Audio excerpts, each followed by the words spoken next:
What's up mga Lodi Cake? So for today's vlog ay nagpunta kami ng SM Tarlac para sa Happy Halloween Weekend.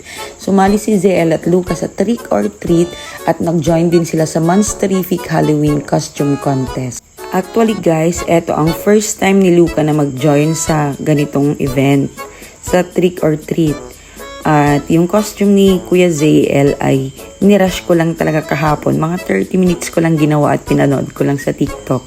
Nagulat ako kasi pagpasok pa lang sa SM, tinginan ng mga tao sa kanya. Ang daming nagpapapicture kaya super proud ang mami. Hindi ko akalain na magbo-boom yung costume ng anak ko. Nakakatawang isipin guys kasi alam nyo ba, bago kami puntang SM, talagang pinagtatalunan namin ng asawa ko na kung talagang isusot ba niya yan o baka mangawit, kami din yung magbubuhat, kami din yung kawawa. Pero after all, na makita namin yung reaction ng mga tao, talagang parang nawala lahat ng pagod, lahat ng hassle, nakakatuwa at saka nag-enjoy din palang mga bata. Kay Luca naman guys, hindi na ako nag-effort na gumawa ng costume niya na nakakatakot kasi alam niyo naman ang mga bata, baka hindi pa umabot sa SM, tinanggal na. Siyempre maiirita, ganito, ganyan. Kaya yun, yan na lang spider. Total, meron din siyang mga costume na ganyan. Pero si Kuya ZL talaga, go nang go siya sa mga nakakatakot na mga pa-costume na ganyan. Talagang yan ang mga bet niya. Kaya go support ang mami nyo. Itong ganitong panahon talaga yung dapat hindi palagpasin, dapat maranasan ng mga anak natin. Pero hindi talaga maiiwasan na mapagod gaya ng ganyan. Naupo na sila sa gilid kasi nangawit na, napagod na kakaikot sa sobrang tao. Pero go pa rin. Kailangan lang magpahinga ng konti. Tignan nyo naman kasi yung costume niya, diba? Effort kung effort yan. So, habang nag-e-enjoy sila, nag-e-enjoy din kami sa pagsama sa kanila. Go lang, support lang tayo sa mga anak natin. Habang pinagtitinginan ng mga tao yung mga anak ko, talagang napapaisip na naman ako kung ano na naman ang gagawin ko next year.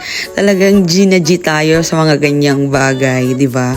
Kung anong kakasaya nila, go tayo dyan. Para saan ba naman yung konting bagay o konting effort para sa kanila? Pinagtitinginan talaga yung anak ko, kaya proud na proud ako sa sarili ko. Hindi ako nagsisisi na talagang nag-effort ako sa paggawa ng costume niya, di ba? Ang daming cute na bata pero hindi nagpatalo ang mga baby natin. Habang may mga taong nagpapapicture kay Kuya ZL, natutuwa ang mami.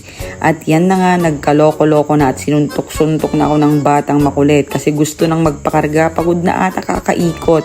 Pero ang kuya namin, go nang go, buti na lang andyan si mama at si daddy baba na sumusuport pa din. Yan, talagang lahat ng stall pinagtitinginan ng anak ko. Kaya walang halong pagsisisi na talagang nagbigay ako ng effort sa paggawa ng costume niya. Lalo na pag nakikita siya ng mga bata, may mga natatakot, may mga natutuwa, may mga hindi na matuloy-tuloy sa paglakad dahil tinitigilan siya. At shout out nga pala kila ate na tumigil pa talaga para picturean lang si ZL at in-invite pa sa stall nila kasi may bibigay daw silang regalo sa kanya, di ba? Nakakatuwa talaga tong araw na to. Hindi ako nagsisisi na sinali ko yung mga anak ko sa Trick or Treat ng SM Tarlac.